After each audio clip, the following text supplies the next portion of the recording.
Uh, we're going to be looking at 4 different systems for composting materials at home.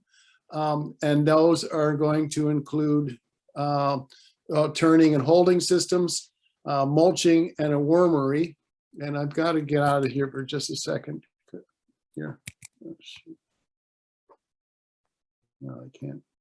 Sorry, folks, I've got to get rid of this thing. You probably see this. This meeting is being recorded right in the middle of the screen. I can't get out of here. It's okay, Craig. We can't see that. That's just on your screen.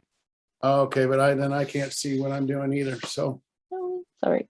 And I can't get out of here. So this is not good.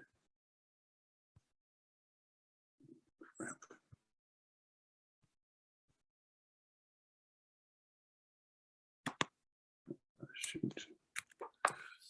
Okay, so I'm going to have to just go with it here in terms of this big notice in the middle of my screen. But anyway, we're going to be looking at the various systems available and explaining how the systems work. We're going to be looking at mulch, how to make it, how to use it, how to set up and use a wormery. And we're going to look at how to use compost around your home. And we're going to finish with some troubleshooting and sort of the difference between peat and compost, because that is the theme of the night. Okay, so composting in its most simple form is the farming of aerobic microbes to promote the decay of biodegradable materials to create a stable humus-like substance called compost. Now that's as technical as I'm going to get tonight. And what I want to do is break this down is that we're using air-loving microbes, which are tiny forms of life, single-cell organisms, to degrade biodegradable materials, which are anything that was once living, into a compost product. Okay, so this is a biological process, right? And we are farming. So basically, we can think of this as raising anything else, livestock, chickens, cats, pets, dogs, children even. They need a balanced diet and they need air and water, just like all of us. But we see from this picture here, the food web of the compost pile, is that there are many organisms involved with composting. We start out with the organic residuals or biodegradable wastes in the lower right-hand corner. And there's the first level of consumers, which are the different organisms that feed directly on the materials, whether they're landscape and garden materials or food from the kitchen. And the primary actor here is the bacteria. And these are aerobic bacteria that like to live in the presence of oxygen. We also see that there are molds and fungi and actinomycetes, and also different worms that like to consume this organic material. Then there's another second degree or second level consumers that actually eat the first degree consumers. And these consist of springtails and mites and flatworms and other organisms. And then there's the third level of consumers, which are the beetles and the centipedes and different mites and ants. It's kind of like the rabbits eat the food or the grass, and then the foxes eat the rabbits. So there is an ecosystem. It's just something that we don't and sometimes cannot see very well. But the important thing here is that all these organisms have a role to play in the composting process. So we might start with the bacteria. They easily consume some of the materials, and then later on, other materials come in and help finish the composting off. So if you see these critters in your compost pile, they're there for a reason, and they are helping to break material down and turn it into a lovely compost product. Now, that covers the biology, because we are managing a biological process. And as I said earlier, that basically composting is farming. And if we can kind of take this farming mentality, then we understand that if we're going to raise cattle, or we're going to raise pets or even children, they need a balanced diet and they need air and water, okay? So the first thing we need to do is give them a balanced diet of green and brown materials, okay? And we're gonna show you materials that can and shouldn't be composted, as well as sort of what are green and what are brown materials, okay? And the second thing is really that important thing is the particle size, because the smaller the particle, the faster it's going to decay, because composting happens from the outside in. All right. Now the most, and then really this is the point, is that basically if you had a block of ice and you put it into the sun, it would take all day to melt. But if you took a hammer and broke that piece of ice up into smaller pieces and spread it out, it would take an hour or two to melt it. And this is the same thing with composting. Composting, we're working from the surface. So the more surface area there is, the more opportunity there is for the bacteria and other organisms to work on the material and break it down. Now, the third thing that's important here is moisture. All life needs moisture to survive and thrive. And if you can imagine that the composting organisms live in the film of moisture that surrounds the particles, then that helps to make the compost happen. So without that moisture, composting stops. So a lot of times, and I was just out in Grangecon, County Wicklow today, and we had opened up these plastic composters that have been sitting in the sun. And all the materials were dried out. And I asked, how long were they there? And they said, well, this stuff has been in here for years. Well, it's because there wasn't that media for the bacteria to live in and actually do the composting work. It was all dry and nothing happens if they don't have the moisture. The other thing is aeration. And it's important because what we're trying to promote here is aerobic bacteria, those that like to live in the presence of oxygen. Because there's two types of bacteria that are going to be used to degrade things. One likes to live in the presence of oxygen, and one likes to live without oxygen. Now, these anaerobic bacteria are the ones that don't like to live without oxygen, live in our gut. All right, so when we digest food in our gut, we produce a solid waste, we produce energy from the food, and we produce gas, okay? And that's the difference between aerobic and anaerobic digestion, or aerobic composting, anaerobic digestion, is that when we compost, we're producing carbon dioxide and heat and water vapor, where with anaerobic digestion, we're producing a gas, okay? Now, if we can capture that gas, and we do in the sewage treatment plants and in anaerobic digesters that are taking different forms of waste in the country, we can capture that gas and generate electricity out of it.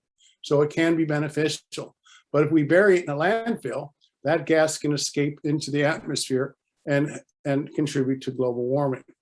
Now, the fifth essential really is to sort of what I call critical mass, which is the size of the compost pile. We have to have a certain mass of materials in order to sustain the process.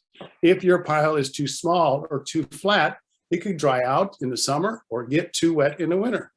If the pile is big enough and we've done the right mixture of materials and given it the moisture and cut it up, we can get a nice heat out of that can kill pathogens and weed seeds. So if we have that critical mass of material, that compost pile will stay nice and hot. Okay. Now we got a problem. Now I can't switch the slides, all right, and I can't stop the share either. I'm going to stop your share. Are you okay? You're on to green and brown materials? Yeah, stop the share so I can get rid of this thing in the middle if you could, please. Yeah, no worries. There we go. Okay. All right, thank you very much. I No appreciate it. worries. Okay, so here we're back. And we're going to talk about the types of materials we can use for composting. And basically, we divide it up into green materials that are wet and high in nitrogen, and brown materials that are brown and are full of carbon. And Craig, sorry, can you share again there, please? Sorry. oh, I'm sorry. Just a minute. Let's see. Let's go back. I'm very sorry. Thank you for reminding me, Sinead.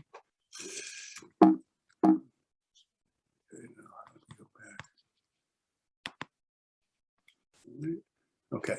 All right. Can everybody see? All right. Yeah. So basically, the materials we're using for composting are divided into two categories. There are green materials and there are brown materials. Green materials contain nitrogen, essential for the creation of protein and microbe reproduction. And brown materials contain carbon, which provides the energy for microbe growth. It's kind of like meat and potatoes in our diet. The potatoes provide energy and the protein provides a nice balanced diet. Now, an ideal mix is actually getting half grass and half leaves, and that gives us an ideal mix of materials for making good compost. But most materials, as we'll see shortly, are well balanced on their own and don't need to be balanced. So we're going to go through that in just a minute. Here's a list of materials that we can and shouldn't compost. And this is going to take just a little while to get through the list, but it is important because my theory here is rubbish in is rubbish out. If we put bad things into the compost, we're going to get a low quality compost that are full of weed seeds or diseases or any of this other stuff. So we need to be conscious about what goes into the compost system. Now we can compost grass cuttings, although they're difficult to manage, but I'm going to teach you how to manage them. We can do leaves and annual weeds, flowers, old flower plants, old vegetable plants, old household plants, bush and tree trimmings, hay and straw, vegetative food scraps, which is fruit peelings and vegetable scraps. Rinsed seaweed is a good addition to either your compost pile or your garden soil. Cattle manure, especially from the cows and horses and sheep, as long as they're vegetarian. And again, vegetarian pet poop, rabbits, gerbils, guinea pigs, hamsters, you name it. Shredded paper products. Now, I'm not a huge fan of adding paper to the pile, but if that's the only brown material you have, then that'll work. Paper napkins and towels. And again, the stuff needs to be torn up and shredded up a little bit. Sawdust and wood shavings, as long as it's not from treated wood. And pine needles and pine cones. All right, the no-no list. The no-no list is no disease plants because there's a potential, if you're doing a cold and slow compost pile, that those disease spores or disease can persist and be spread back out into your garden. And then there's the perennial weeds. And perennial weeds are those weeds that spread by root, okay? Where annual weeds spread by seed. Okay, so perennial weeds in Ireland, our favorite ones are bindweed, briars, ivy, scotch grass. Now we can cut the scotch grass and use the tops, but we don't want to put the roots of the scotch grass into the pile. All right, so again, if we put these perennial weeds, especially the roots, into the compost pile, they can survive. And then when we use the compost, we're just spreading those weeds back into our garden bed. Now we know things like ivy or briars, even the stems will convert into roots. And so those need to be kept out. Now you can add them to your compost pile if you dry them out completely, and then they can be chopped up and added to the pile. Now the same thing with weeds. The seeds can survive the process. If you're making a hot pile, it'll kill the weed seeds, but most of us will not have enough material to make a big, huge batch of compost. So what I suggest all good gardeners would do is to pull the weeds before they go to seed. All right. Now, if you've got dandelions, which is a great material for composting, you can actually pull that weed out and it has a big taproot on it. So if that dandelion has flowered and you put the whole weed into your compost pile, the energy from the taproot is going to then turn that flower into seed. So what do? You want the dandelions because they have great micronutrients in the root. You pop the top, take off the top or the flower of the dandelion, and then you can put them both into the compost pile, okay? So cut the flower off from its energy source.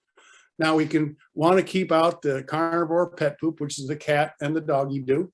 All right, doggy do can go down the toilet, or it can be buried in non-food producing areas of the garden, or you can get a green cone to do your dog do. And cat poo needs to be probably put into the black bin with its cat litter. We want to also keep out any animal-derived food scraps such as meat, bones, skins, or eggshells, just because these can attract our furry fella friends and flies and maggots, and they can smell. So basically, our piles are vegetarian. Okay, so that is the same that goes for dairy products.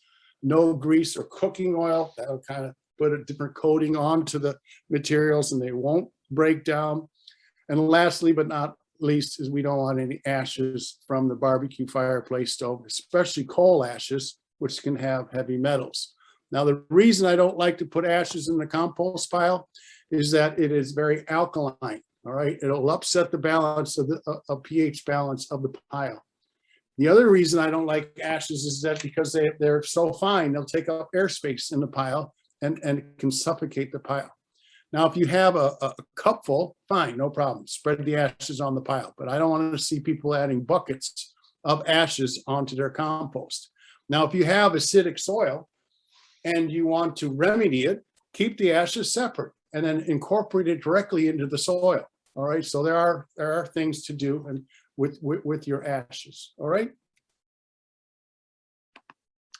Okay, here's some examples of green materials here quickly is we have grass clippings, annual weeds, old flowers, vegetative food scraps, vegetarian pet poo. Those are all examples of materials that are high, that are green and high in nitrogen. And the brown materials are leaves, hay, straw, pine needles, shredded paper.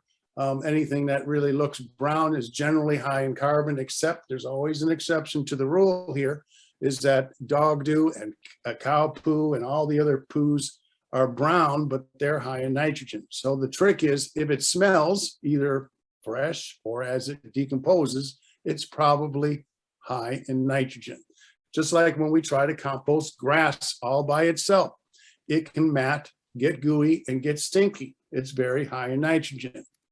Okay, so the things that are well balanced in terms of ready to go, compost as is autumn lawn clippings with both grass and leaves in it, bush or tree trimmings, any kind of plants like vegetable plants, old flowers, bedded animal manure such as this straw with the dog or with the horse too. Okay, those are all balanced and can be composted on its own. So this chart that I'm showing you here is probably the most important chart I'm going to show you tonight, which is a range of materials. On the left are materials that are highly brown, materials that decompose very slowly. And we have on the right the green materials, which can compost quickly. But if you try to compost manure or grass cuttings or food on their own, you're going to get a slimy, stinky mess. So in the middle is what I call this composting sweet spot. And in this sweet spot, we've got hedge trimmings, bush trimmings, old plants, weeds, okay, any kind of whole plant are well balanced, and those can be composted as is. All right, all you need to do is chop them up and get them wet. Now, when we're composting food scraps or grass cuttings on the right, that's when we have to be conscious of green and brown and mixing.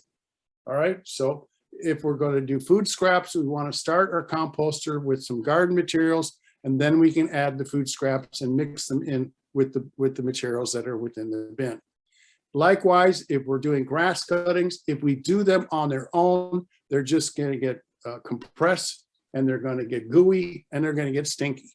So in the summertime, we can mix them 50-50 with hedge and bush trimmings, okay? Or we can mix them with the combination of bush trimmings, old weeds and plants, okay?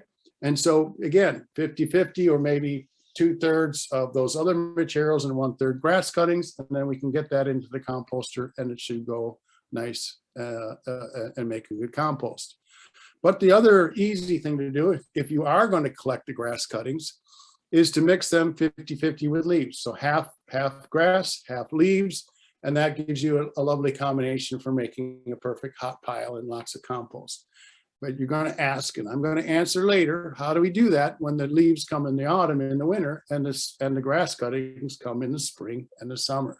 So we're going to have you wait, and I'll tell you in just a minute. Okay, so as I said earlier, the composting bacteria work from the surface inward. All right, so the smaller the particles, the faster they're going to decay. And I gave you the example of a block of ice in the sun.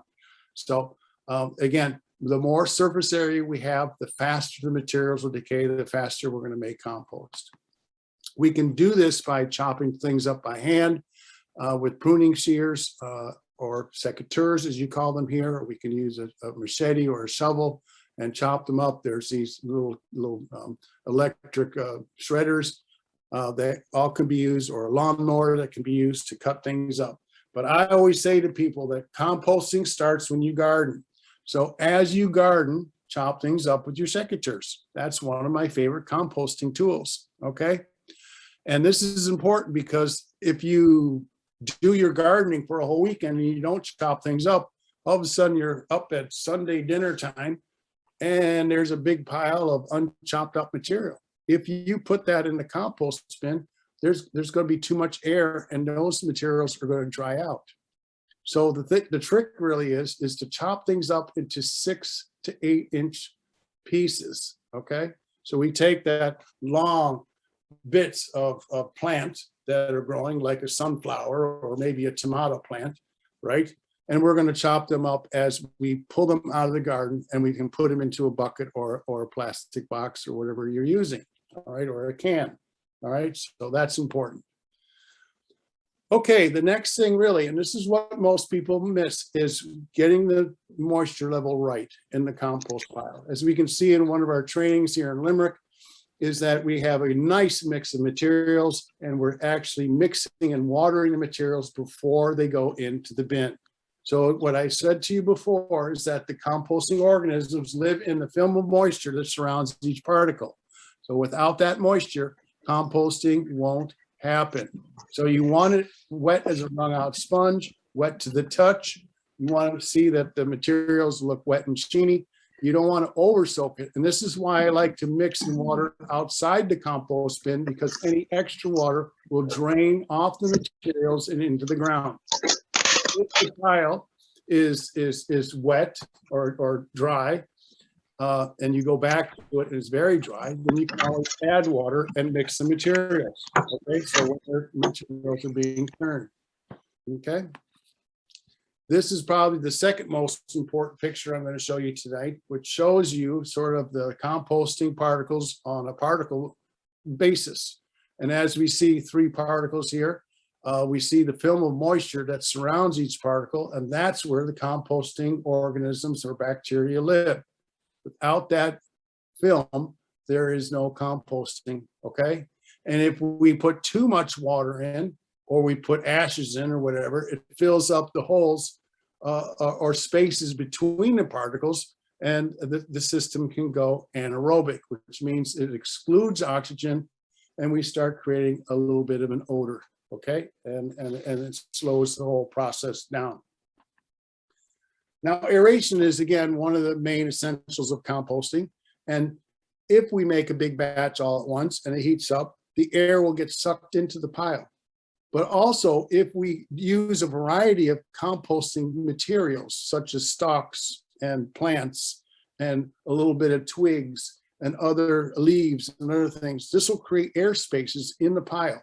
And the pile will naturally sort of draw in oxygen and air and keep it aerobic. So this allows the pile to breathe. We can raise the pile up off the ground to help facilitate this passive aeration.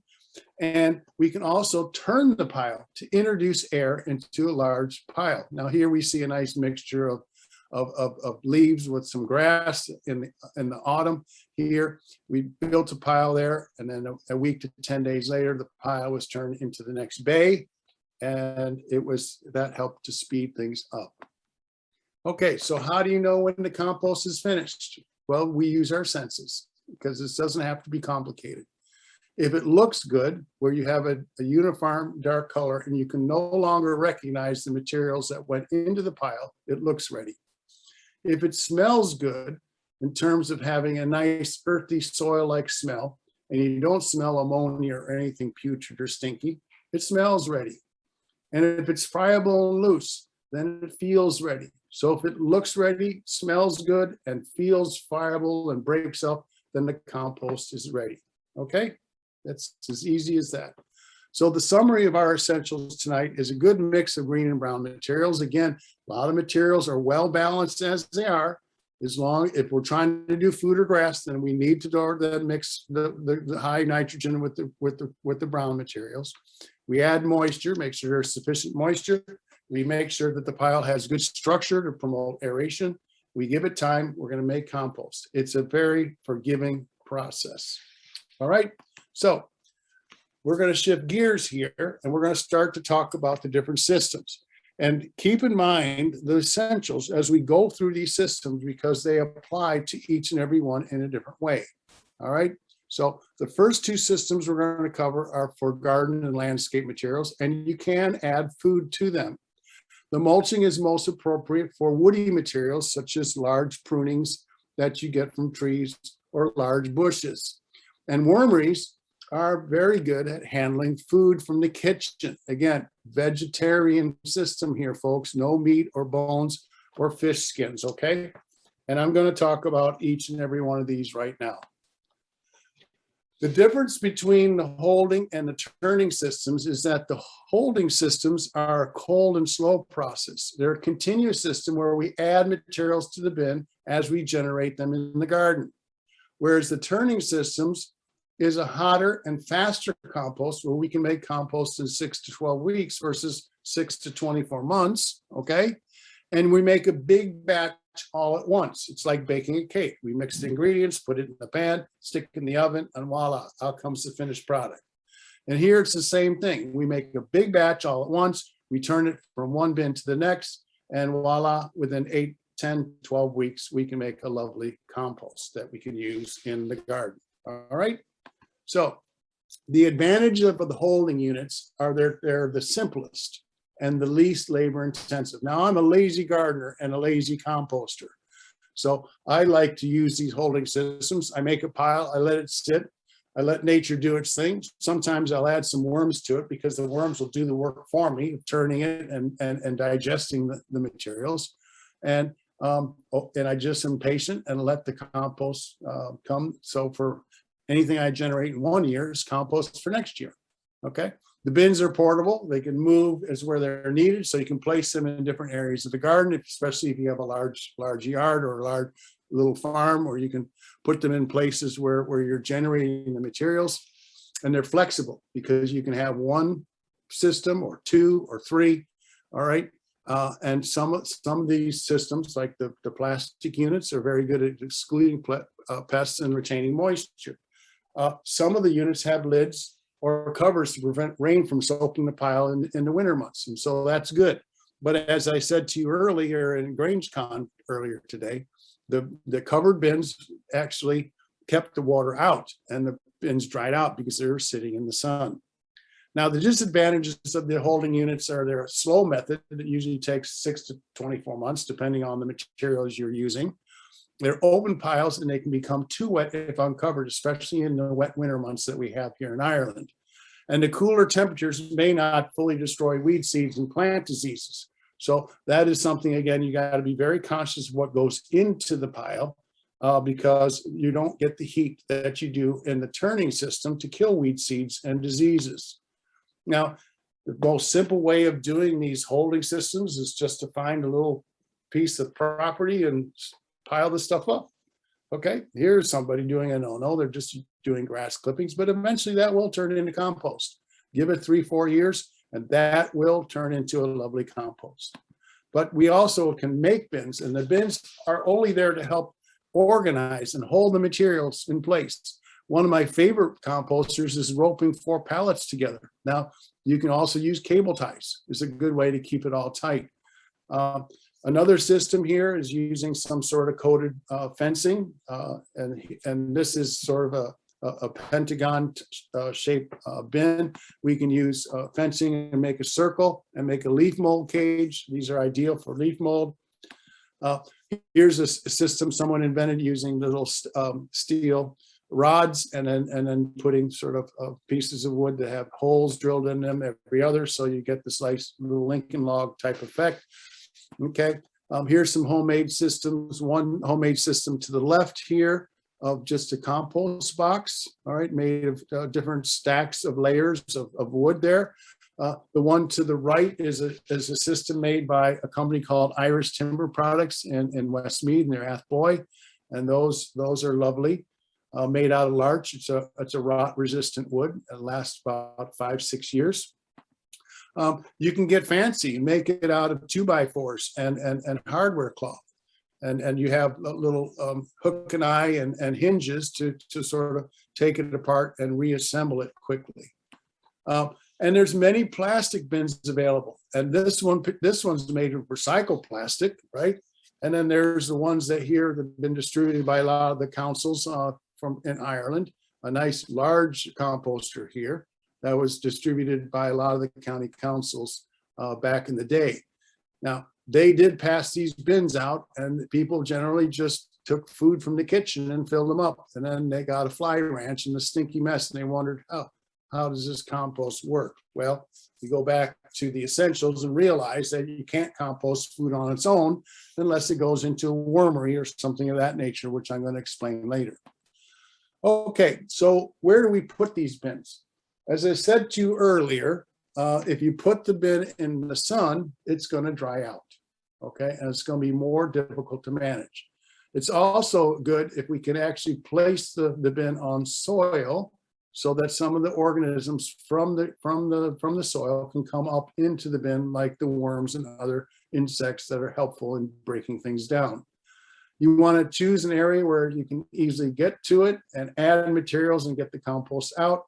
If you are doing a one bin system, sometimes it's good to have a space right next to the bin so that you can take the bin apart, reassemble it, and then toss the compost in and harvest the compost at the bottom. Okay. All right. So the steps for setting up and operating these holding systems is that basically you add materials as they're generated. So what I like to suggest to people is that as you garden, you're chopping things up with your secateurs. Then you basically put them on the ground in front of the compost bin. Okay. And then, and if you're going to compost grass clippings, be sure to add other materials to break them up. Mix and moisten with the pitchfork or spading fork. Once they're thoroughly mixed and you've got enough material, again, wet as a wrung out sponge or wet to the touch, then you can add them to the bin. The next time you do this, you just repeat these steps, but before adding new materials, use a pitchfork to mix and to sort of touch and feel the compost that's in the bin. If it's been like a dry summer we've had in July, the materials may have dried out a little bit and you may need to moisten them. And so sprinkle it with water, mix a little bit, and then add the materials on top. If we're going to add food scraps to one of these holding bins, again, the important thing here is to start the compost bin with a mixture of garden materials and fill it at least a third full.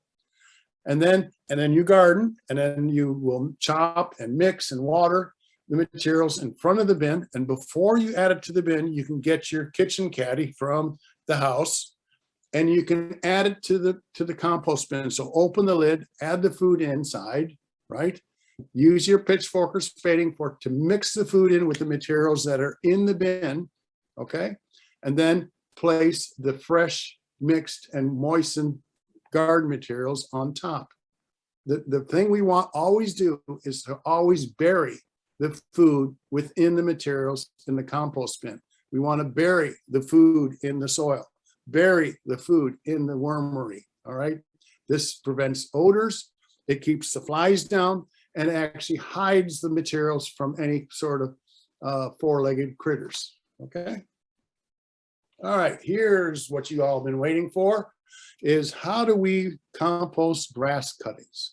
Now, we know that grass cuttings are generated in the spring and summer months, and the brown materials are generated in the autumn and winter. So what do? Well, folks, the smart gardener actually makes a leaf mold cage and stores up the leaves from the autumn, which we can do in a couple months' time, into a cage, so that the following year, we have those brown materials to mix with our grass, okay? So there's your answer, all right? So we get the grass, we can put it on the pile, we can mix in the leaves, and then you got a good balance, and you break up that grass and you can make a nice compost, okay? Okay, now, on some of these holding bins, we can add the materials into the top and harvest out the bottom. Now, it isn't really as easy as they tell you it's going to be. I'm sorry to say, but if you do a good job of mixing and chopping and watering and fluffing up the materials that are in the bin, then you can get materials out of the bottom. Sometimes they will kind of bind up. You'll be able to get a little bit out of the bottom, but then it doesn't sink down. All right. but you can do it this way.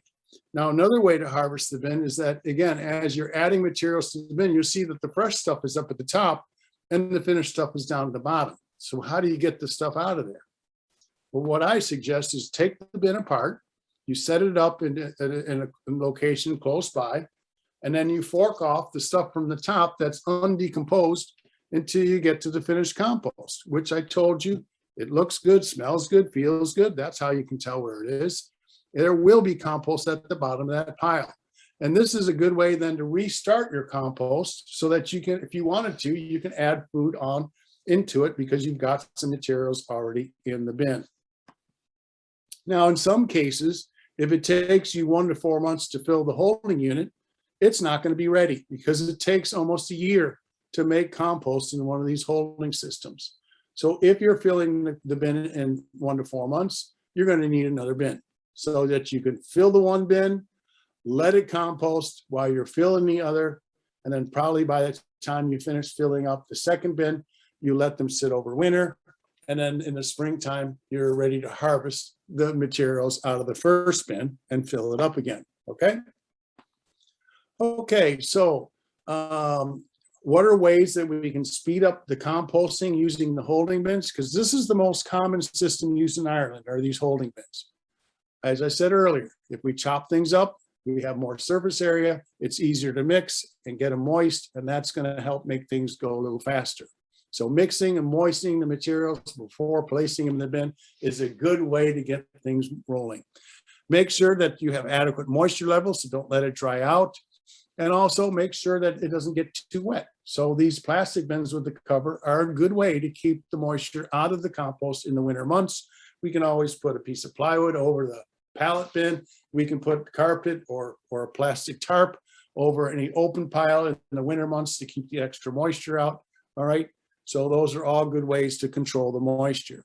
And then the last thing really is if you turn the pile, it will help you speed the process up.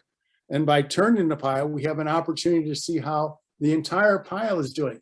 There could be nice and moist and lovely on the top, but it could be all dry at the bottom.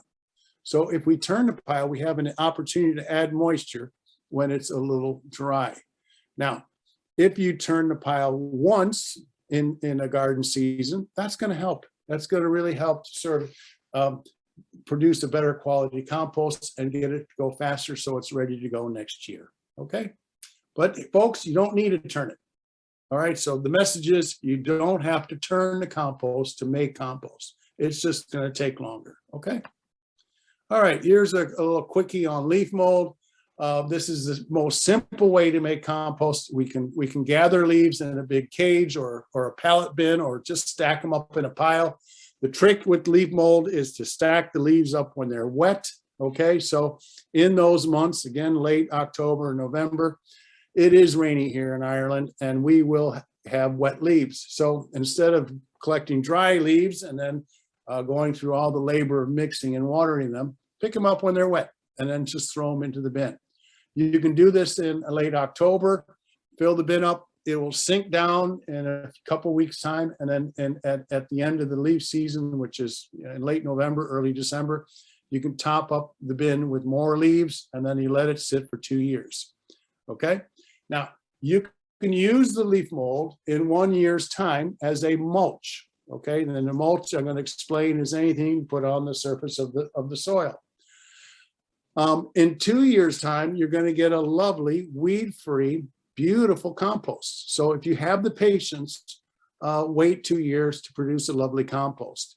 Now, what you don't want to do is let the leaves sink down in a year and add new leaves on top. Start a new cage and let the leaves in the first cage finish, okay? All right, so that wraps up the holding systems and the easy way to compost. I'm gonna talk about turning really quickly so we can move on to the other sections of the presentation here. And the next system that we're gonna discuss are these turning systems where we make a big batch of compost all at once. And these turning systems involve some sort of mixing or rotating or turning of materials to help speed the process and to give air into the materials. And we're going to talk about multi-bin systems, tumblers, and spheres, all pictured here. Now, the advantage of these systems is we can make compost more quickly. They handle larger volumes of material. And if you make a good batch and you get your mix right and give it enough moisture, you're going to get high temperatures that kill off weed seeds and destroys plant diseases. The disadvantages is they're typically more expensive to build or purchase. They take up more space and it requires more time and energy in managing it. But if you are a organic gardener and you want your compost and you want a good high quality compost that has killed the plant diseases and weed seeds, then this is the system for you. But basically 1 in 10, 1 in 20 people will do this because it does require more work. And it also, with the size of the gardens in Ireland, we typically don't have the quantity of materials to support a big batch all at once. So these systems are good for things like community gardens or for a school or a large property. You know, so there are applications for these types of systems. Here's a 3-bin system with a lid on it to control moisture. Again, we basically build a fresh batch in the bin at the left. A week to 2 weeks later, we can turn the compost into the second bin, build a pile in the first bin, and then a week to 2 weeks later, we can turn the materials into the third bin to the right, flip the bin stuff from the first bin to the second bin and build a new pile in the first bin to the left. Okay, so these do work. And again, you got to make a big batch all at once and you can get nice high temperatures of 50, 60, 70 degrees. Now wait, when you're making a batch, you can layer to help you proportion the materials. And so, you know, a 4-inch layer of leaves, a 3 to 4-inch layer of grass cuttings, but you're going to have to mix them thoroughly and add water as you're doing it. Now, I prefer to actually mix the water outside the bin and add it to the bin, but if you're limited with space, you can do that process inside the bin itself.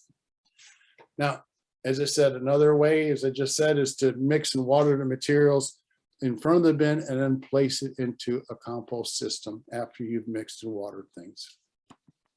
Okay, so we can take temperatures, and you know, if those hobby composters can get a little temperature probe to check out the temperature, but you can also use your hand and put your hand in the pile, or you can take your pitchfork and dig a hole in the middle and see if any steam comes out. But the temperature tells you that everything is well balanced and on its way and working well. Now, when this temperature starts to peak and starts to decrease, you know you're running out of air in the pile. And that's the time when you turn it, okay? And what we want to try to do is turn the inside out and the outside in so we can expose all the materials to the heat of the middle to kill the fly larvae, the diseases, the weed seeds, and all the rest of that, okay? All right. Now, outside of the turning bins or the multi-bin systems, we have these tumblers. There are people who can make homemade systems like this. It's important to add baffles inside, like a dryer that flips and flops the material inside, okay? And there's a homemade system. We have one to the right that's available in Ireland. It is an odd-shaped sort of barrel that then allows the materials to get flipped around, okay?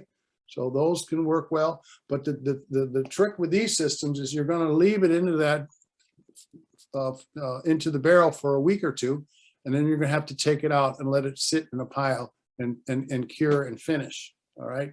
So you just use it for the first couple of weeks, get the system going, and then after things have cooled off, you can empty them. As you see in this picture, there's a little bin to the left and to the right, so that basically you get the stuff going. These are great for you doing food and garden materials. And then basically you empty the material on the ground and fork off the materials and put them into one of the bins and let it sit for a month or two. All right. Okay, this is the new kid on the block called the BioOrb. It's, I think, kind of, I'm going to be frank with you, I think it's kind of a joke, but it is there. And I just wanted to show you what people are going to try to sell you guys that don't know what you're doing. But yeah, you're supposed to fill this up and roll it around. How long it will last, I don't know. But yeah, this is one way to do it, is to fill up your orb and roll it around the lawn.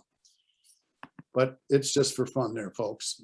Okay, the next system I want to talk about is mulching. All right, and mulch is anything we apply to the surface of the soil to protect the soil from erosion and compaction. It helps conserve moisture within the soil, especially during dry months like we had in July. It inhibits weed growth, and it protects plants from extreme weather extremes, especially in the winter when we're getting cold and or a lot of rain. Now, mulches can be made out of all different kinds of materials. We've seen people use rocks, plastic, cardboard, you name it. But I like to make mulch out of landscape materials. So we can use sticks, pine cones, leaves, pine needles, paper, all kinds of goodies, right? So here's different materials we can make mulch from. Okay, we can use shredders. These are time consuming and a little fussy. As I said, sometimes when I'm doing some trimming of the bushes, I can cut the fresh leafy parts off and compost it. And if I've got anything that's larger than my little finger, the diameter of my little finger, I use my secateurs to cut up 1 to 2 inch sections, and I can make a little bucket of mulch for it and use it around the garden, around in a perennial area. Now, we can also, again, chop things by hand, use a mower. There's the larger petrol fueled machines that actually cut things up a little quicker. Those work well. I suggest you rent those rather than buy one, okay, to chop things up if you want to. But that's my favorite system right there. Get the tree surgeon in, have them chop up your tree trimmings and your bush trimmings, and then ask them to leave the chips at your property so you can use them around the garden. Okay, and this is what you get. I think this is as nice as beauty bark. Okay, and the one thing I love about this is that as you put it around the perennial areas of the garden, it starts to promote some biodiversity of insects and grubs and worms and all that, and that attracts the birds, and the birds come in and they're scratching along and they're having a good meal. So this is a lovely way to create some biodiversity in your garden. Okay, we can use mulch in a variety of ways as a path material in annual planting beds and perennial planting areas around trees and shrubs as a winter cover and for erosion control. So I'm going to show you just some quick pictures on these. But if we're going to use it as a path material, cut away the area that you want to use as a path. A lot of times I like to put a layer of cardboard down because the cardboard will block the weeds for a year or two and then break down so you don't have any plastic in the soil. That weed cloth usually just comes popping up anyway and gets ugly. And then each year replenish the chips on top. Okay, so see how nice that looks? Lovely. Very nice. And we can use it in annual areas. So for annual areas, I like to use what I call a soft mulch. So half finished compost or partially finished compost. Unsieved compost is great for mulch. You can put it on the annual areas during one season in the summer and in the autumn, and the following year you can just dig it into the soil. Okay, so you can use grass cuttings as another thing, but keep it thin and keep it away from the plant stems. One year I put the grass around my tomato plants and it got so hot that the tomato plants keeled over because the grass rotted the stems. So keep it away from the stems, all right? Now we can also use the mulch, and I like harder mulches around on my perennials. Okay, so here we're planting a pollinator garden down in Cork, and we're putting in 2, 3, 4 inches of the wood chip around the plants that we just put into the soil after we added compost in the soil to help the plants. But once we've cleared the area of weeds and planted them, then we put this mulch down, and it does keep the weeds down and it does hold the moisture in the soil, so there's less work going forward. Okay, and for perennial planting areas, I like to put 2 to 6 inches. Again, the smaller the plant, the shallower the application of mulch. Spread evenly over the area, keep it away from plant stems. Okay, and pine needles and leaves make a good mulch for acid-loving plants such as rhododendrons, lilies of the valley, blueberries, raspberries. They like a slightly acidic soil. All right. Okay. So here's, again, picture of Kilkenny Castle, and they're using the mulch in their rose gardens. Look how beautiful that is. The nice thing is that as the mulch decays, the worms in the soil start to bring that organic matter back into the soil. As it rains, it starts to bring nutrients down into the root zone. And so it's a win-win situation for everyone, and there's less work. One of the things that's important is you can use the mulch around planted trees. Again, the roots extend to the area of where the leaves have come out on the tree. We call that the drip line. All right, so what we want to do is get a nice mulch there so that when the tree is watered, that the water actually gets to the tree roots instead of feeding the grass.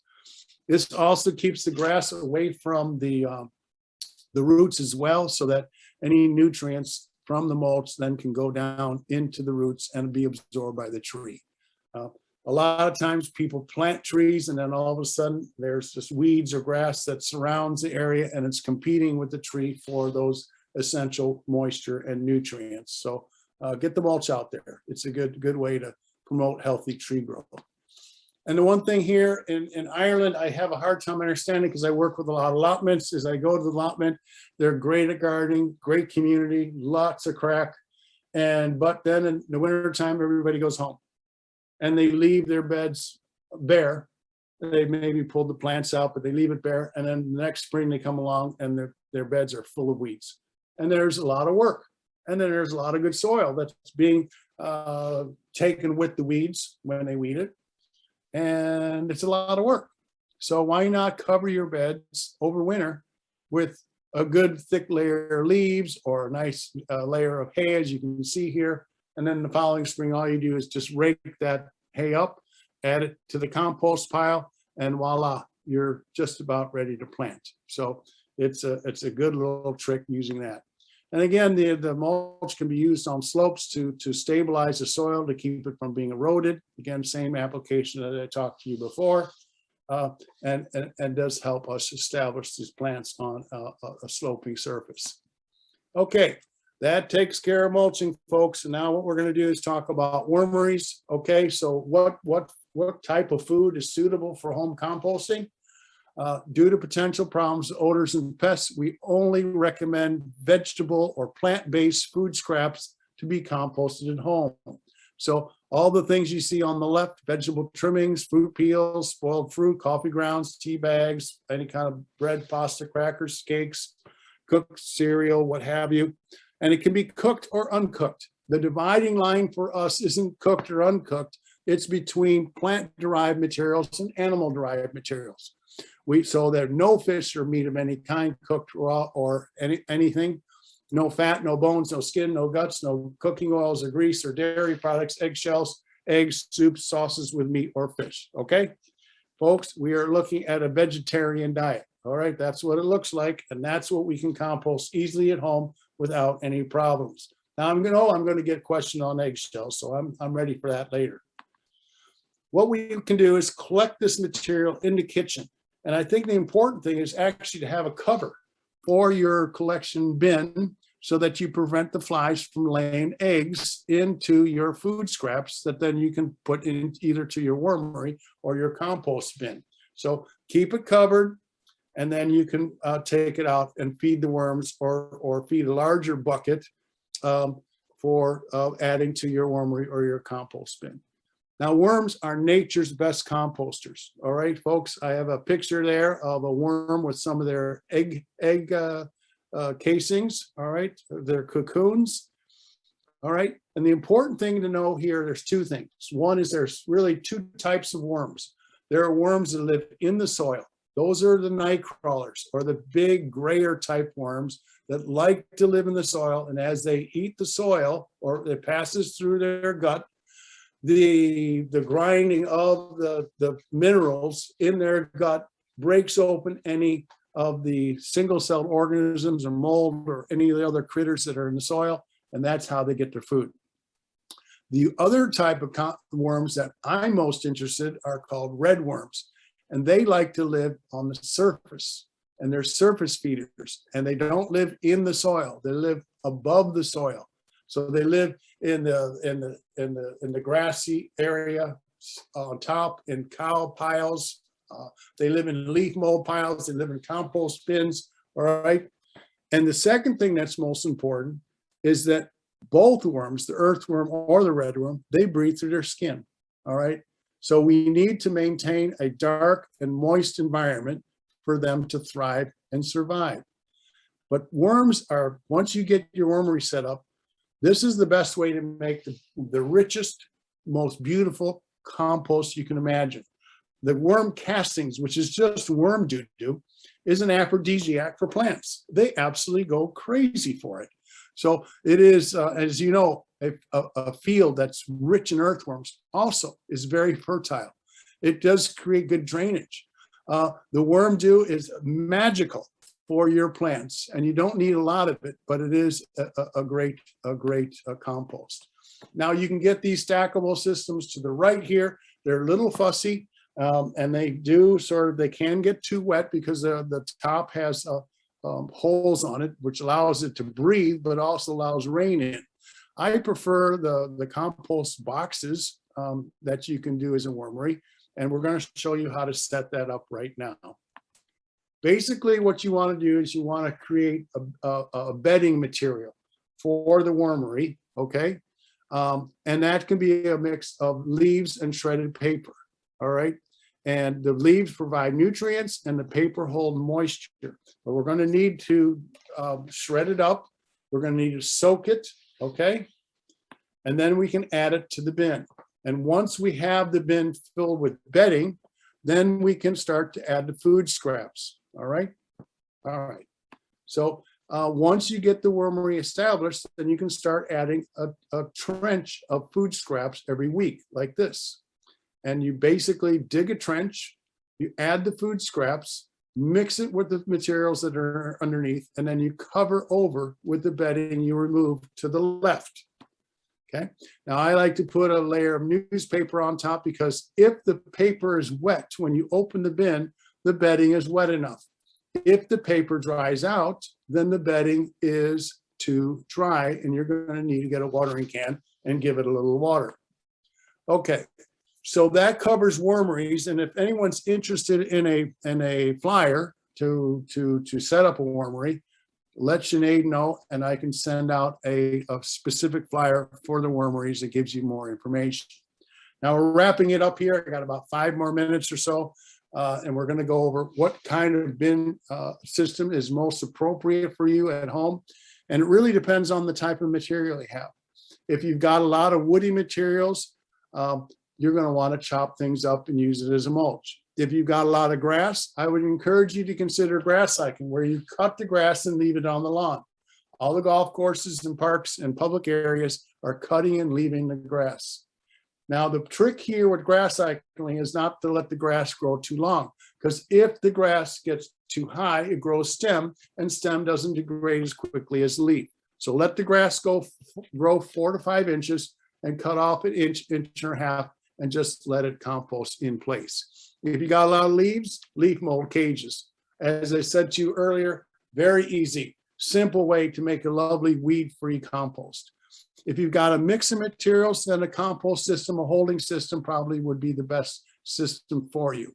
You can always use a combination of systems if you've got a variety of materials. So you could have a wormery for food, you can have a leaf mold bin for the leaves, and you can cut it and leave it for the grass, and now you've got everything sorted. Now, it also depends on the quantity of materials. If you've got a lot, then maybe a turning system would work. Or you can do several of the holding systems. If you've got a lot of space and you want to compost more quickly, you want a higher quality compost, you're going to then want a turning system. If you really just want to manage it and produce compost on a year-to-year basis, then a little holding bin is going to be fine for you. Okay? Okay. So how can we use compost? This is the last little bit that I'm going to talk about. There's 5 ways to use compost. We can use it as a mulch, which I kind of covered a little bit earlier. We can use it as a soil amendment. We can use it as an ingredient in a potting soil or a seed starting mix, and we can leave it to the British. We're going to make some compost tea. All right. So using it as a mulch, as I said earlier, this protects roots. It releases nutrients as it degrades and decays. It conserves soil moisture and inhibits weeds. It can prevent erosion, and over time it builds soil and improves soil quality. Again, we showed you this picture. I can use the compost that's unsieved as a mulch, okay? And the plants just love it. They absolutely look how healthy and lovely those plants look. In the following spring, I can just use any leftover on the top and dig it into the soil, and then I can plant my plants back in. Once they grow a little bit, then I can add a little more mulch, and that's sort of a little annual cycle. There you go. Doesn't that look lovely? We can use a compost, finished compost around trees or perennial plantings as well. Here in both perennial and annual areas, again, it's all perfectly lovely. Now, the biggest benefit of compost is using it as a soil emitter, which means we're going to get it into the soil, into the garden soil before we plant plants, okay? And the reason that compost is so lovely is it provides both macro and micronutrients. Your chemical fertilizers are only going to give you nitrogen, potassium, and phosphorus. The compost is going to give you all those micronutrients to keep the plants healthy. Boron, iron, magnesium, calcium, all those lovely micronutrients. It's like a vitamin pill, okay? It supplies valuable organic matter into the soil. And what you're really doing with compost is feeding the ecosystem of life in the soil. And as they break it down further, they can actually release nutrients that the plants can absorb easily. It improves drainage and moisture penetration in heavy soils. It helps you improve nutrient and moisture holding capacity in light or sandy soils. It helps prevent soil compaction and erosion.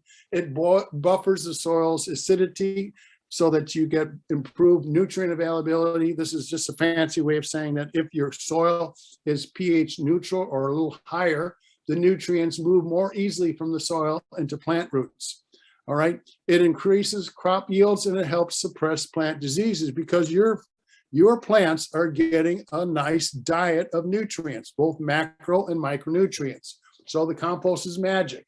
And what we're starting to understand in soil science is that plants just don't suck up nutrients that are in the soil. There are organisms in the soil, and we're talking about many, many hundreds of thousands of different types of organisms. There's bacteria, there's fungus, there's all kinds of different organisms in the soil that are helping plant roots extract and absorb plant nutrients. As we can see on the right, there is a fungus that actually sucks sugar out of the plant root in exchange for giving the plant phosphorus, potassium. There's bacteria, nitrogen fixing bacteria that actually draw nitrogen out of the soil, out of the air, and helps the plant absorb nitrogen. So there's these complex synergies between the soil and plants and the plant roots to help get those nutrients into the plant and help you grow a beautiful, healthy plant. And compost is the answer, is the solution, is the elixir for growing lovely, beautiful plants. So here's what we're going to do. We're going to add 3 to 10 centimeters of compost on top of our garden beds. We're going to fork it in or use a rototiller, okay, to get it into the soil. This is my home in Seattle many, many years ago before I moved to Ireland. We spread out the compost. We added the organic fertilizers and we added a little lime because we have acidic soils there. We used a rototiller to mix it in.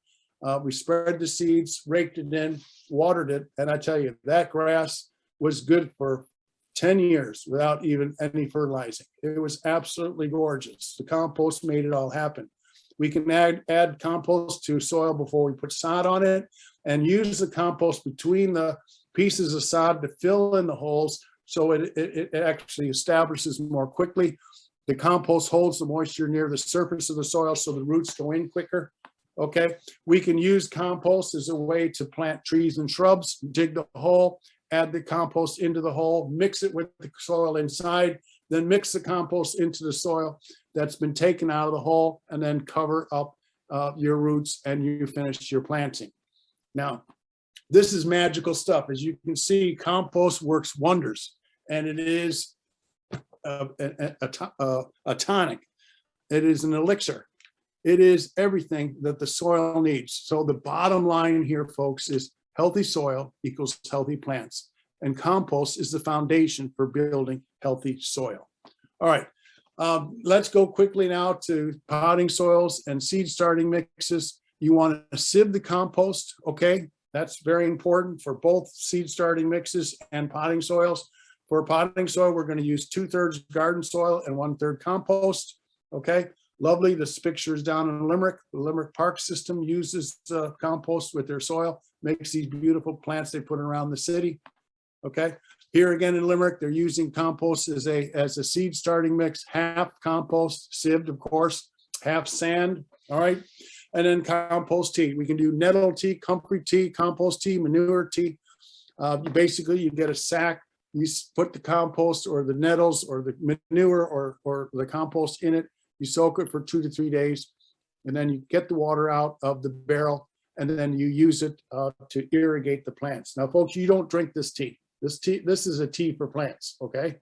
But it provides valuable nutrients and a lot of microbes to inoculate the soil with beneficial organisms, and it does help suppress diseases.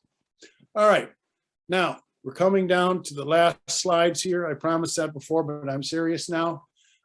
We're doing a little comparison of peat versus compost. Now, as Nuala explained, and she's absolutely right, is that peat takes hundreds, even thousands of years to make. It's produced in an environment where there's very little decay. All right, so you're getting a compost that is fairly acidic. It is nutrient-less. There are no nutrients in peat at all, okay?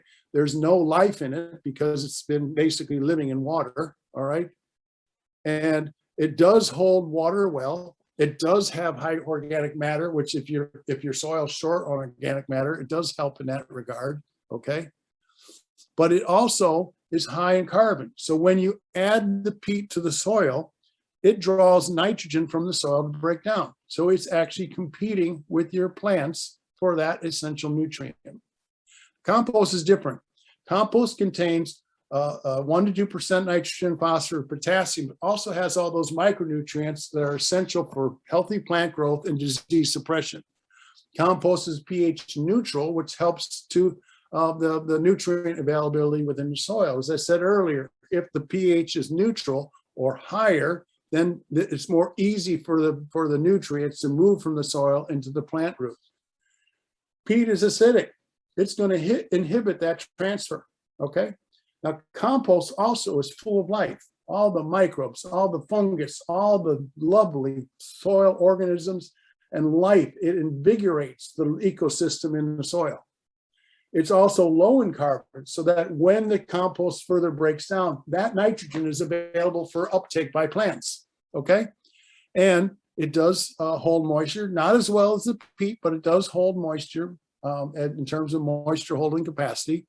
And because the particle size is different and varies with compost, it does open up the soil structure and it can improve drainage and aeration within the soil. So compost overall, folks, is a way better soil amendment than peat moss. Peat moss requires you to add chemical fertilizers, and that can add cost and as you know, can harm the environment. All right, troubleshooting really quick, and this is it, is that sort of, we're gonna address some of the problems here, and if we have a problem, we wanna answer the following questions. What sort of system are you using? What types of materials were used to make the pile? Very important. How old is it? Is it wet or dry? Again, yes, today, the stuff was so dry, it couldn't compost. What does it look like? Have you poked around inside to check it for odors, for moisture level? Are there flies or rats? And I know I'm going to deal with the rat question at the end. Here's our troubleshooting guide. If a pile has a foul odor, it either is made with like grass clippings or too much food. There's not enough air. So this can create the problem. The solutions are to turn it and balance the pile out, okay? Limit your food scraps to the only ones that come from plants. If there's clumps of slimy grass and a sharp ammonia smell, it means you're probably having too rich of a diet with the grass cuttings. We can either do the grass cycling to keep the grass clippings out of the compost system, or mix in some brown materials. And remember that you want a nice 50-50 mix of the grass clippings with any other material.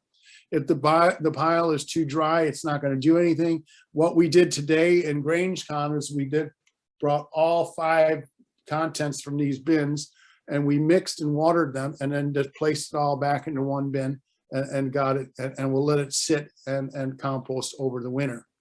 Okay, the pile is damp and woody and not composting. Probably there's just the materials, the materials are too big. They need to be chopped up a little more, and you need to add some a source of green material.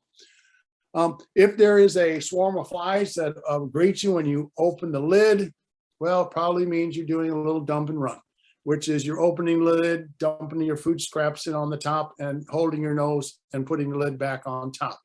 Now, the trick here is to try to actually mix your food into the materials below and cover it with garden materials on top.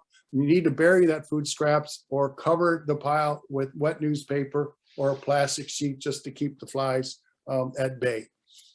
Here's the question about rats. Again, if you put high protein items in the bin, especially if you do a dump and run and leave it on top, it's just an invitation for our little furry friends. If we are actively managing the pile, the rats are more scared of us than we are of them. They will not bother you, especially during the winter months when they might want to nest into a dry and a pile that's not being managed at all. They will then make themselves at home. If the pile doesn't heat up, we're either not creating the critical mass I talked about earlier. It might be too dry. There might be too much high brown materials, such as the twigs and the sticks, or the sawdust or the hay. And there's not enough green material. And so we might want to chop things up and add some green material or moisten things to get them all sorted and get them going. Last but not least, sometimes we have a compost pile and it looks kind of like there's nothing going on. But if we peel away the top, there'll be finished compost underneath. So again, it's worthwhile to kind of poke around, use your senses. Again, the senses of sight, smell, and touch to sort of check out and see how the pile is doing. So folks, that's it. I appreciate your attention. I'm sorry for going over a little bit, but let's take the questions now from you all. Thanks, Craig. That was certainly a marathon for you. So I'll give you a breather while we look at these questions. So thank you everybody for your participation in the chat. We've got some good ones that I think a lot of people will appreciate. First, Craig, there's a few different materials people have questions on. Okay. So we have coffee grinds, kitchen paper that might have some oil or something that you've used in cooking on it, and ash from a wood-only fire. Okay, so let's take the coffee grounds. Coffee grounds are a great material for composting. The worms absolutely love coffee grounds. Okay, so they can, again, when we're making a pile, if we have a lot of coffee grounds, we just need to mix them with everything and add it to the pile. The second question was tiny bit of oil on a little napkin. I wouldn't worry about it too much, but if it's well soaked with oil, or you're trying to soak up a lot of chicken fat or whatever, keep it out. The last question was, remind me, please. Ash from a wood-only fire. Wood-only fire. Again, as I said, if you have a cup of it, fine, put it in. But if you got a bucket of it, no.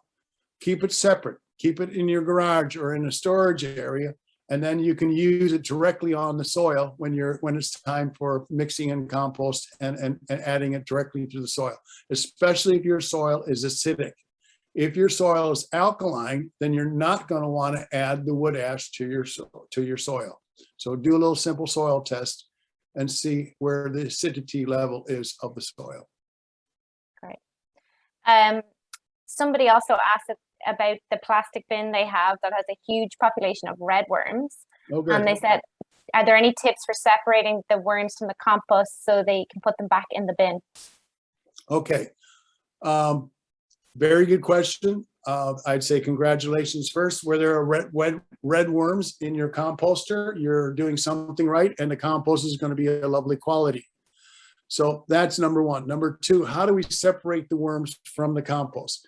Worms don't like light. So if we basically put the compost onto a tarp and create a little mountain, and then basically every 5, 10, 15, let's say every 10 to 15 minutes, we take an inch away from the top, the surface, the worms dive down into the middle. So what we can do is create a mountain, pull the compost off an inch or two at a time, or at least an inch at a time from that cone. And as the light is exposed, the worms are exposed to light, they will dive down into the center and down to the bottom, and then you're left with a big bunch of worms at the end. Very good. And just on that, Mohammed has asked if the worms can be produced in the pile in the compost, or do you always have to add them? Say it again. Are the worms something that come through the composting process, or do you always have to add them? It's amazing that either through birds or up through the soil, that I find that a lot of times the worms find the pile of manure or the leaf mold bin or the compost bin. We just had, it was yesterday, I was up in Balbriggan, and there was a woman that gave us 2 bags of well-rotted horse stew, and it was chocker full of worms. Now, where do they come from? All right. So a lot of these egg casings can get moved around, right? And the little worms, all you need is like 8 worms, and within a month or two, you've got thousands of worms. All right. They will, given the right conditions, they will reproduce and take off. All right. So they just seem to magically appear. Now, if you want to speed things up, like if you had a leaf mold pile, which is not going to heat up, and you want to actually get nature to help you make leaf mold quicker, you can add worms. Or if you have access to a farm where there is well composted horse stew or cow dew, get some of that that's loaded with worms and put it and mix it into your leaf mold bin, and all of a sudden the worms are going to be happy, and they're going to go munch around and help you digest all those leaves. So you can either add them to the pile, or they will, most of the time, they will naturally make themselves at home. Great. And we have a question actually from somebody on Twitter who wasn't able to make it, but really wanted to know about composting in smaller spaces. She was specifically asking about apartments with no brown bins or some strict balcony rules, or if there was a community composting option that they could take. I generally discourage community composting because now there are great people, but a lot of times you can get out of control, and what happens is everybody's bringing stuff and nobody's managing it. Okay. But we can also make wormeries out of a small plastic bin, like one of those storage bins. So they can be like 1 foot or 1.5 feet by 2 feet big, with a lid on it. So you can make wormeries that are smaller than the one I showed in the slideshow. And then, a lot of the solutions for folks, if they're into gardening, is to actually get their own allotment. And then they can take their food scraps to the allotment and compost it with their garden materials. So, and there may be a neighbor that might be into composting and may take the material. So there are several ways to deal with that, Right. And then we also had 2 more questions about other materials. So pumpkins, somebody had some pumpkins that they wanted to compost, and other people also asking again about the eggshells. Oh yeah, eggshells, my favorite. Okay, so pumpkins are going to be composted. They need to be chopped up a little bit. All right, now pumpkin seeds or anything from the squash family loves to grow in compost, in pure compost. So if you leave too many of the pumpkin seeds in the pile, they can sprout and grow. All right. Now, pumpkin seeds are a lovely thing to eat. You can roast them up in the oven and eat them, right? So you might be able to harvest the seeds and then chop up the pumpkins and put them in the compost pile. But that is a very appropriate question because we are in a couple months coming up into Halloween season and we're going to have a lot of pumpkins. So use a spade, chop it up, and it can be added to the compost pile. Try to get as many of the seeds out as you can. Okay. If you're doing a hot pile, the seeds can go in. If you're doing a cool pile, try to keep the seeds out. Okay. All right. And the other question? Eggshells. Eggshells. Oh, my favorite. Okay. The eggshells. The eggshells sit right in the middle of that dividing line I was telling you about between animal and plant-derived materials.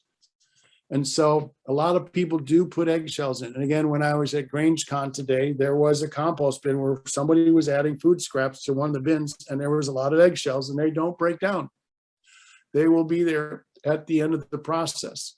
And it doesn't hurt really. I mean, it's not going to hurt anything. And eventually you're going to add those eggshells back into the soil, and it's going to release calcium, which is an essential micronutrient for plants. One of the things you can do is that when you're roasting a chicken or a leg of lamb, or you're baking something in the oven, you can put the shells in a tray or a cooking pan, and you can bake them at the same time, and that'll help break them up so that you can actually almost get it into a powder form. And then you can collect it into like a coffee can or a bucket. And then again, when you're adding your compost to the soil and your wood ash, if you've got an acidic soil, you can also then spread your powdered eggshells. So that's a way to deal with eggshells. So I hope that answers the question. Great. And we'll probably just have one more final one.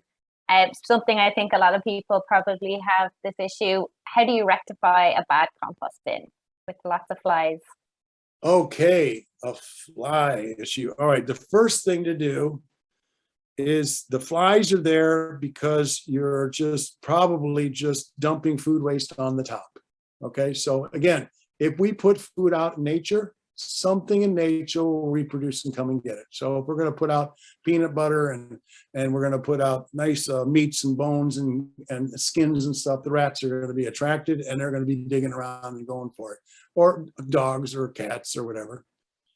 The same thing with fruit flies. Fruit flies like, fruit and peels and rotted fruits and all that stuff. So if you're going to put it out there, they're going to come and get it. Now, the other day, I think it was a couple of weeks ago, we had let the kitchen bin go a little longer than usual and emptying it. And all of a sudden there's a bunch of maggots in there. All right. And maggots come from blue bottle flies. So again, if you're going to let that stuff out in nature, someone's going to come and get it because it's food. All right. So what we have to do is do two things: prevention and cure. So the prevention is really always bury the food waste into your compost system. So don't make that food available or easily available, because the flies are not going to go down into the bin. They're surface feeders. Okay. The same thing with blue bottles. They're not going to go more than half an inch or an inch into the compost pile. They are also surface feeders. Okay. Now, if you've got a fly problem, the easy solution is to mix up a nice batch of mixed garden materials, wet it, and put it on top. If you don't have the garden materials, then put a nice wet layer of newspaper on top. Make sure you seal it all around. If you're in a plastic bin, seal it all around the edges, okay? Because that's going to prevent flies from coming in, and it's going to keep the flies from going out. But my suggestion is to mix up the materials, all right, and then cover it over with fresh garden materials or leaves or sawdust, okay, and cover it and get it so, because the flies don't like garden materials. Now, grass clippings is not the one to do because they can like that a little bit. But if you got a good mix of mixed up and chopped up and moistened garden materials on top, then you're going to bury those flies in the pile and they're just going to get composted. Is that okay? Great. And now very finally, a bit of an unorthodox question from somebody saying that they heard if you peed in your compost bin, it was good for the bacteria. Okay. Wee. Lovely question. All right. Urine is high in nitrogen.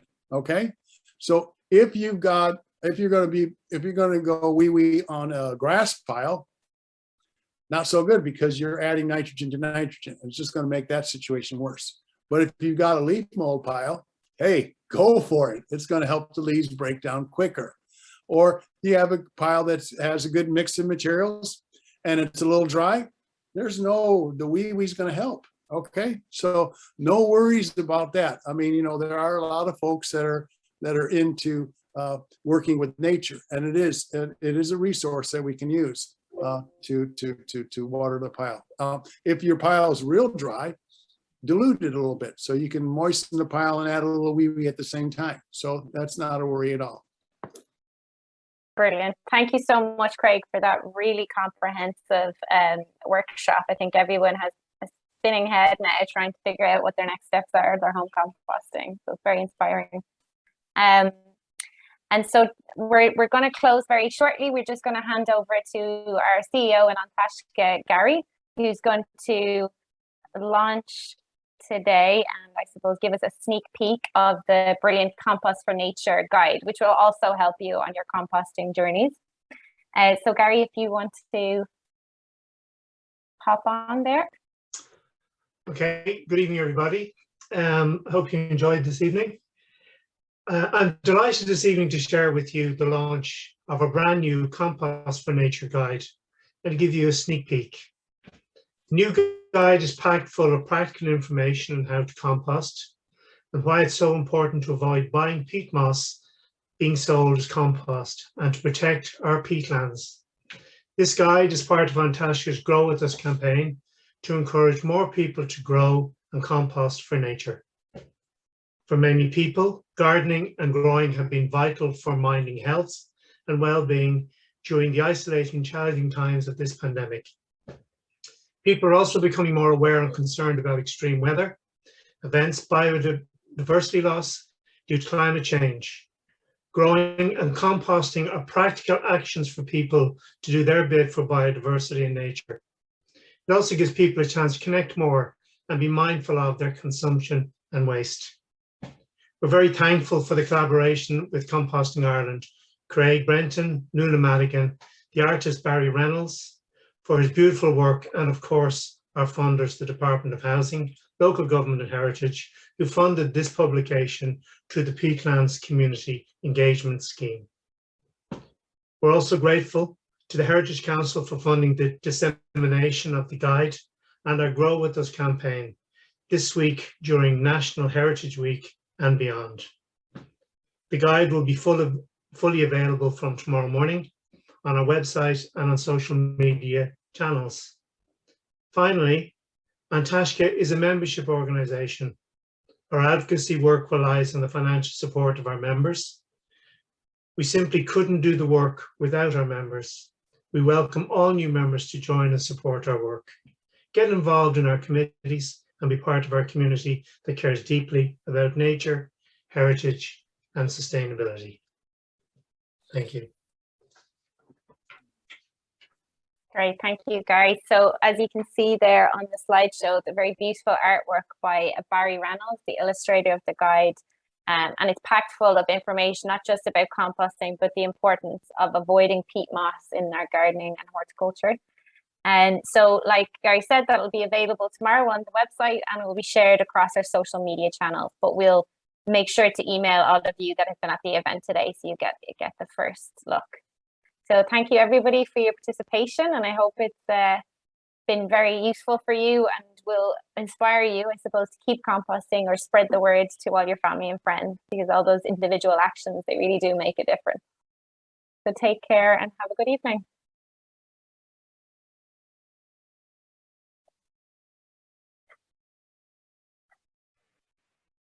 Thank you, folks.